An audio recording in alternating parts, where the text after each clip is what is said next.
Nos últimos 10 anos, o comércio brasileiro cresceu mais do que o PIB do país. É o que aponta estudo apresentado pelo Sistema Comércio do Rio de Janeiro. O sistema, composto pela FEComércio, SESC e SENAC, encomendou esse estudo à Fundação Getúlio Vargas e é sobre ele que nós vamos falar hoje. O Rio em Foco está no ar.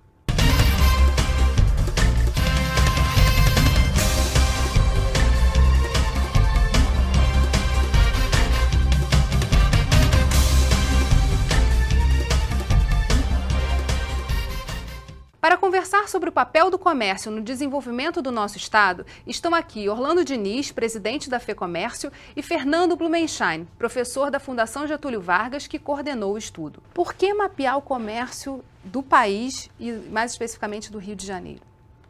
Bom, o Brasil vem mudando, vem se transformando muito nos últimos anos.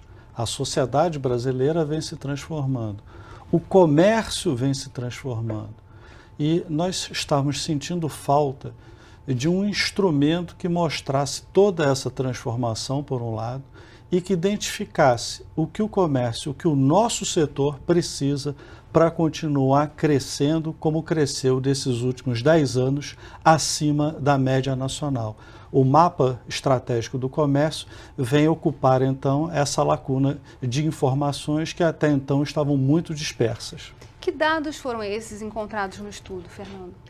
Eu acho que tem um conjunto importante de dados que diz respeito à importância socioeconômica do comércio na economia brasileira. A despeito de outros setores, principalmente indústria, setor financeiro, enfim, o setor externo brasileiro, o setor comércio carecia até esse ponto de uma consolidação mais robusta e mais analítica da sua importância e como ele se insere nas cadeias produtivas do Brasil e do Rio de Janeiro. Então essa foi uma iniciativa inédita no sentido de dar essa perspectiva da dimensão socioeconômica do comércio. E qual a participação do comércio no PIB nacional e do Estado? A participação do comércio foi um dado que nos surpreendeu.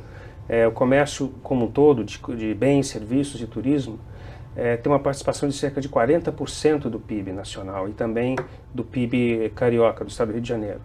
É uma participação que vem crescendo, né? E a inter-relação dessa participação com todos os outros demais segmentos, tanto para trás das cadeias produtivas quanto para frente, se intensificaram, que traz uma dinâmica importante para o comércio, para a economia brasileira. Esse estudo fala do passado, mas a gente tem aí no nosso limite, aí no nosso horizonte, uma série de eventos, de mega eventos esportivos que vão dar uma dinamizada no setor do comércio também. É possível, a partir desse estudo, corrigir rumos ou trabalhar melhor essas questões? Na verdade, o mapa do comércio é fruto dessa parceria com a FGV, que hoje está representada aqui pelo Fernando, e nos últimos meses consumiu toda a atenção da diretoria da federação, a experiência dos nossos diretores da economia real, que se somou à academia. Então, é uma visão atualizada sobre o país, sobre a economia, sobre o nosso setor e as nossas necessidades. A partir daí, sim, identificando os gargalos e o que é preciso para superar esses gargalos e também corrigindo rumos. Que gargalos são esses? São vários em várias áreas. No meu entender, o principal gargalo é que o nosso setor, precisa ter uma interlocução mais ativa com o executivo, com o legislativo e com o judiciário, e para isso precisa ter uma atitude proativa, deixando de lado a representação, o modelo clássico de representação que a nível nacional é tradicional e superado. Enfrentado isso, teremos muito mais força para discutir esses gargalos que passam, por exemplo, por questões desde a área tributária e aí a substituição tributária para micro e pequenas empresas, assim como também a questão da dificuldade de enfrentar a burocracia dessa alta carga tributária no país. Nós temos gasto cerca de 2.600 horas para enfrentar essa burocracia e o pequeno e microcomerciante, microempresário não tem estrutura para enfrentar toda essa burocracia, como também por exemplo, a questão do ordenamento urbano, carga e descarga de mercadorias. Então, é uma gama muito ampla de fatores que nós queremos discutir de forma transparente e agora organizada com o mapa estratégico com o poder público. O senhor fala de uma mudança no modelo de representação. Isso significa o que exatamente? Nesse momento, assim, qual a estrutura que a FEComércio está pensando para trabalhar essa relação com os poderes? O mapa estratégico ele é uma ferramenta para fora, para discussão de políticas públicas que nos ajudem a superar os gargalos e o comércio do Estado e do país cumprir o seu papel, mas ele é também uma ferramenta estratégica para dentro do nosso sistema, que vai precisar mudar para atender às demandas que estão aqui contidas. Mudar, inclusive, em termos de estrutura interna para ganhar agilidade, para ganhar em termos de profissionalização, evoluindo na gestão mais profissional do sistema como um todo. E aí isso está acontecendo em parceria com a FGV? Exato. Sem dúvida, a capacidade da FGV de consolidar dados, de prover um sistema analítico mais sistematizado da importância do comércio, se aliou ao conhecimento setorial de todos os segmentos que compõem a FEComércio Rio de Janeiro. Isso possibilitou uma sinergia e um aprofundamento de questões que antes não tínhamos. Nessa questão do tempo, por exemplo, da burocracia, né, o quanto se gasta resolvendo papelada em vez de trabalhando na atividade fim. Há propostas já desenhadas pela FGV de como combater isso, quer dizer, sendo mais proativo, sugerindo projetos e até pela FEComércio mesmo? O mapa foi o primeiro passo, identificou todos esses gargalos. Agora nós vamos ter o desdobramento daquilo que foi identificado e das ações necessárias nos 3 níveis de governo. E o que fica muito claro é a importância do comércio para a economia do Estado e do país. Tendo isso em mente, com essa constatação, a partir daquilo que o Fernando há pouco comentou, de que as informações estavam muito desencontradas, acredito que com a estrutura organizada, moderna e profissional, com esse empenho da nossa diretoria, fica muito mais fácil colocar para o poder público nos seus 3 níveis todos esses gargalos e alcançar isso que nós precisamos, seja na burocracia, no trato da papelada, Geisa, como você falou, mas também em vários outros aspectos, e aqui eu posso lembrar de mais um, como por exemplo a questão do crédito. O crédito para as empresas nos últimos anos avançou muito, praticamente dobrou. Acontece que o comércio ainda sente falta de um produto de crédito que seja adequado à sua realidade. O comércio precisa muito de capital de giro, o comércio precisa muito de financiamento. Então nós temos financiamento para máquinas, nós temos financiamento, no caso da agricultura, o crédito agrícola, mas não temos um produto de crédito para estoque, por exemplo, com as características que o comércio precisa. Então, nós precisamos avançar na formatação de um produto que respeite essas características, seja para o financiamento, seja, por exemplo, para a capital de giro. A gente vai continuar conversando sobre o mapa do comércio no próximo bloco. Não saia daí. Rio em Foco aqui, política e economia caminham juntas.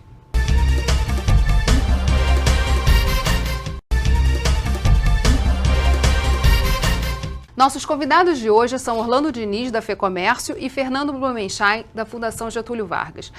O mapa identificou o crescimento também do comércio eletrônico. O comércio eletrônico vem crescendo a uma taxa real de cerca de 30% ao ano, o que é bastante expressivo para a economia brasileira, que cresce em torno de 3% nesse período. Então, o comércio eletrônico, ele também traz sinergias para o comércio tradicional. Isso é importante. Ele não suplantou o comércio. Não necessariamente ele compete necessariamente com o comércio tradicional, mas ele adiciona sinergias, ele adiciona a possibilidade de alavancar também o comércio tradicional.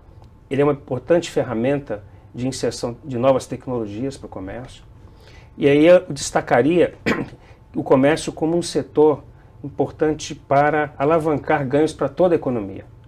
O comércio não é somente estratégico, esse mapa não é somente estratégico para o comércio em si, mas ele é estratégico como um projeto nacional, no sentido de que o comércio é importante, talvez o setor mais importante de propagar efeitos de políticas dentro do comércio para os demais setores da economia.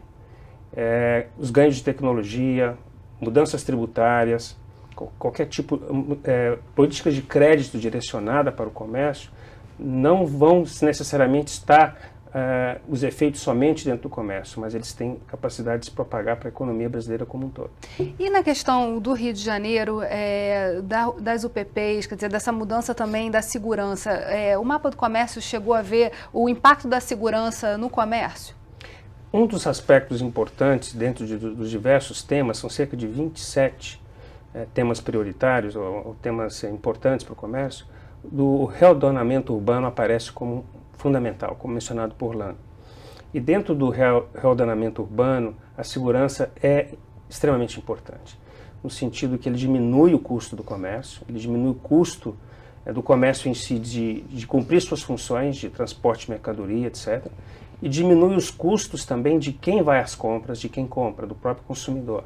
Isso tem um potencial de dinamizar o comércio na medida em que a segurança melhora, assim como outros aspectos do reordenamento urbano, como a mobilidade, que é outro aspecto importantíssimo que foi detectado no estudo. Em relação à tecnologia, voltando a um ponto que o senhor havia colocado, a tecnologia tem um custo, né? Adotar ferramentas de tecnologia e hoje em dia tudo é eletrônico, você tem todos os sistemas no cartão de crédito, enfim. Como o comércio tem se comportado nessa adoção das tecnologias? Isso é cada vez mais obrigatório, né? Na questão do cartão de crédito, que é uma das novidades nos últimos anos aqui no país, a cada ano aumenta o percentual de vendas efetuadas através do cartão de crédito, hoje em vários setores já superando a marca de 80%. A questão da tecnologia, ela pode ser encarada ou como despesa ou como investimento.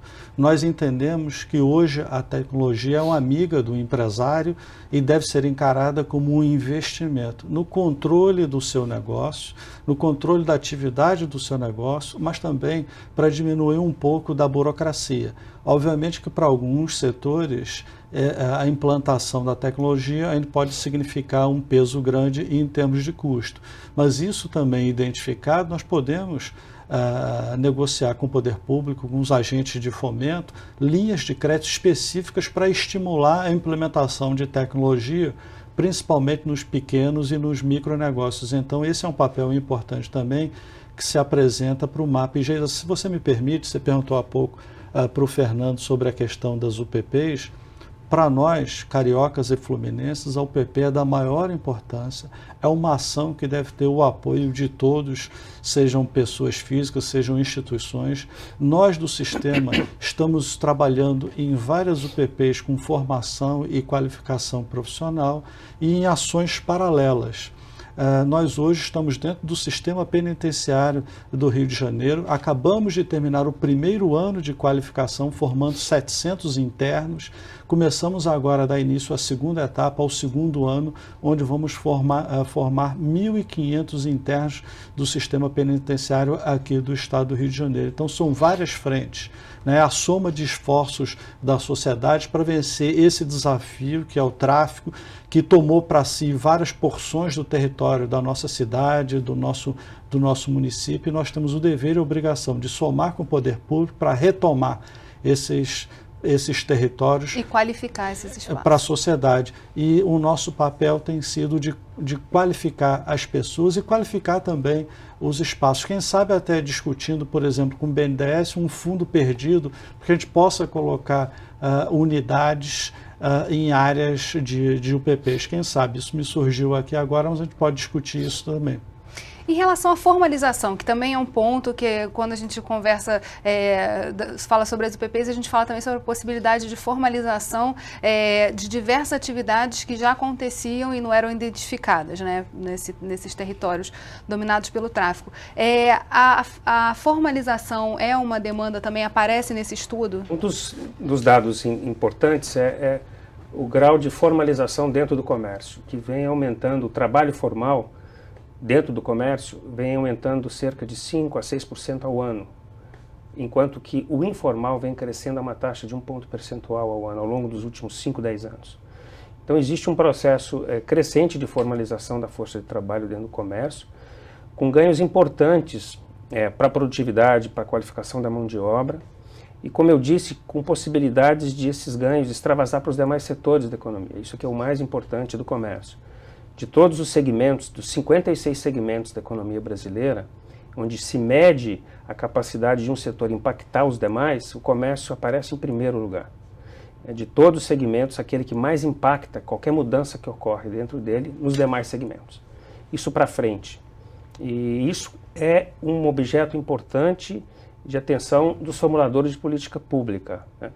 Eu acho que o comércio, por essas razões, deve ser olhado com bastante cuidado como uma fonte importante de crescimento nos próximos anos. Fenômeno que já vem ocorrendo com bastante intensidade, por exemplo, nas economias mais avançadas, Estados Unidos, por exemplo. O comércio na economia americana hoje é talvez a fonte mais importante de crescimento de produtividade, de crescimento sustentado de longo prazo, pelos ganhos tecnológicos, etc. É porque ele está ali na ponta tendo que atuar com as mudanças que estão acontecendo naquele momento, quer dizer, não tem tempo aí de reação, né? É quase que imediato que acontece. Exato. E aí as políticas sociais aparecem aí como espaço interessante de experimentação, é mais ou menos isso, né? O comércio hoje ele representa cerca de 70% dos estabelecimentos produtivos brasileiros, cerca de 5 milhões de estabelecimentos produtivos, representando 70% de todos os estabelecimentos produtivos brasileiros. Quer dizer, e ele é pulverizado pelo Brasil, ele é pulverizado em todas as classes sociais, em todos os tamanhos, então ele tem uma capilaridade extremamente importante. Por um lado, essa capilaridade é extremamente importante porque ela permite os efeitos se propagarem. Por outro, ele torna mais difícil a organização do segmento. Eu acho importante a mensagem do mapa no sentido da organização do segmento para as políticas públicas. É sobre esses desafios que a gente continua falando no próximo bloco. Rio em Foco aqui, política e economia caminham juntas.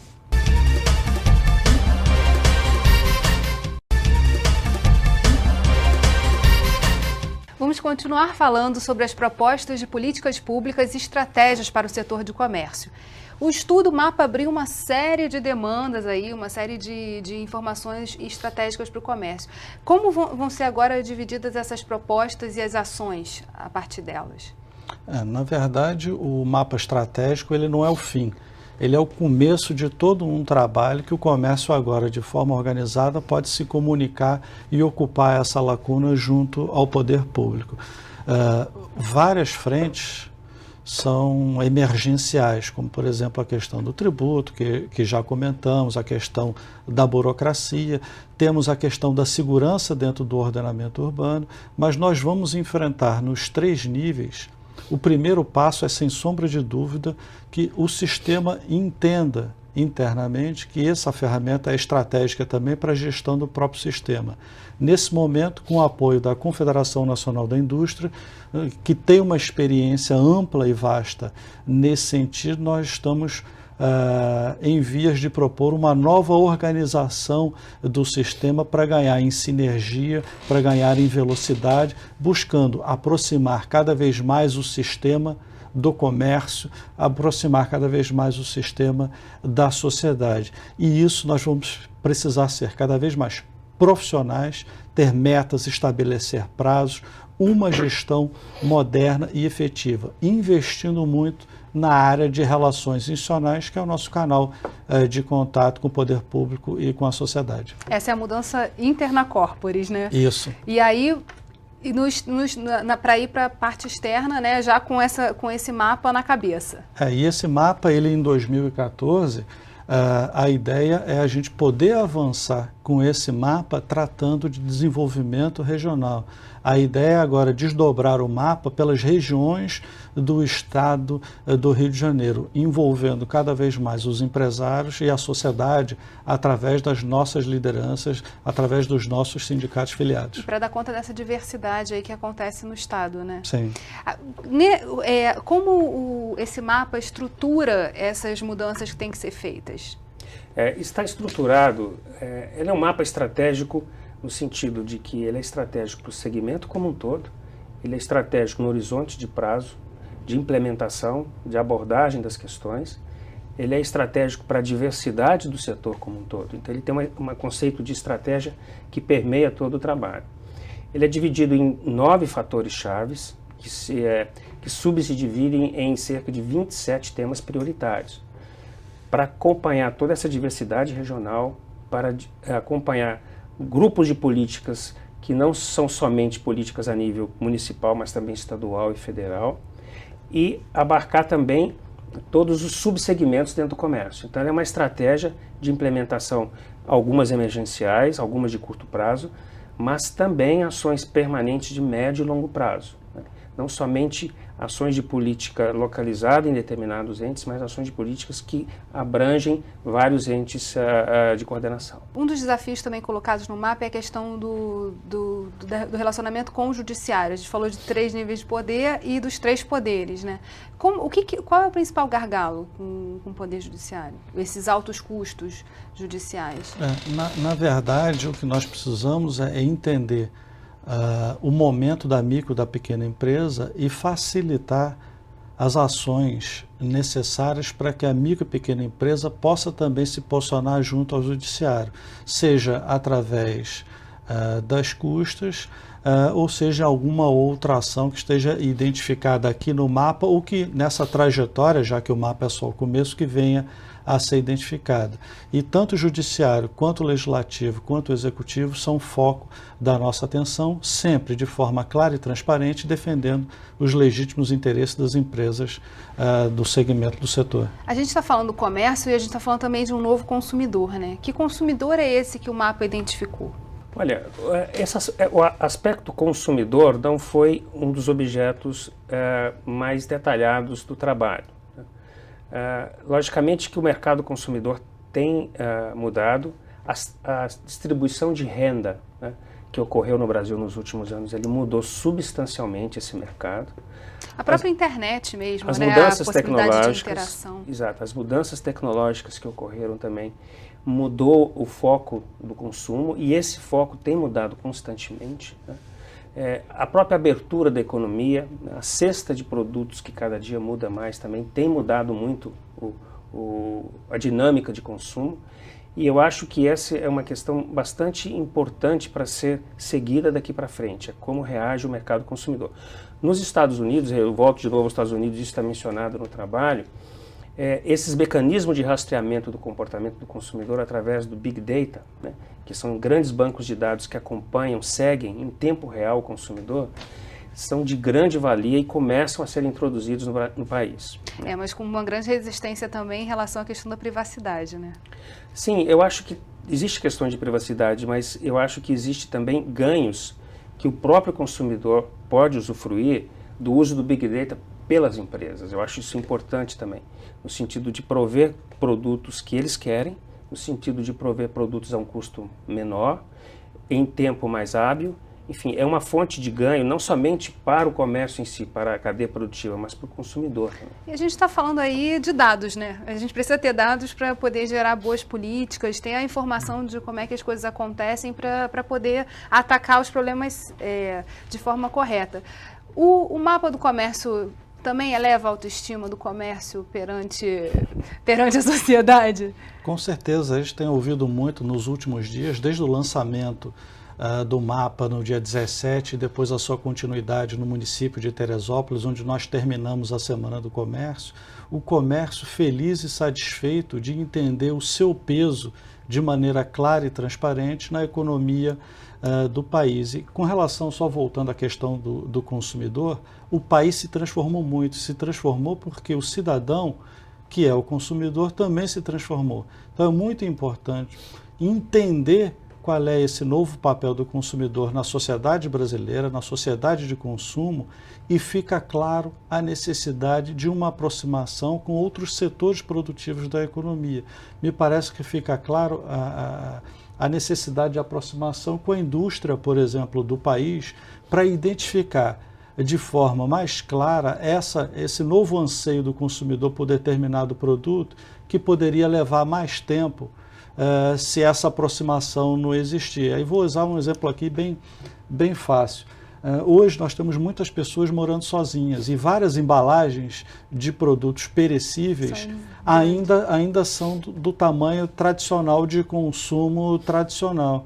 E aí deixa de se oferecer um produto e de se efetuar uma venda, porque a pessoa não vai conseguir, morando sozinha, consumir aquela embalagem com aquela quantidade toda. Então, essa aproximação do comércio com a indústria é natural para aumentar a velocidade e atender a esse novo consumidor que nós temos aqui no Estado e no país. Bem, infelizmente nosso programa chegou ao fim. Obrigada, Orlando, obrigada, Fernando, e obrigada a você que ficou com a gente até agora. O Rio em Foco é o programa do Fórum Permanente de Desenvolvimento Estratégico do Estado. Para acompanhar os nossos debates, acesse a nossa página na internet ou as nossas redes sociais. Você também pode assistir esse programa no site www.rioemfoco.rj.gov.br ou pelo www.tvalerj.tv. TV Alerj, o canal do povo fluminense. Até a próxima.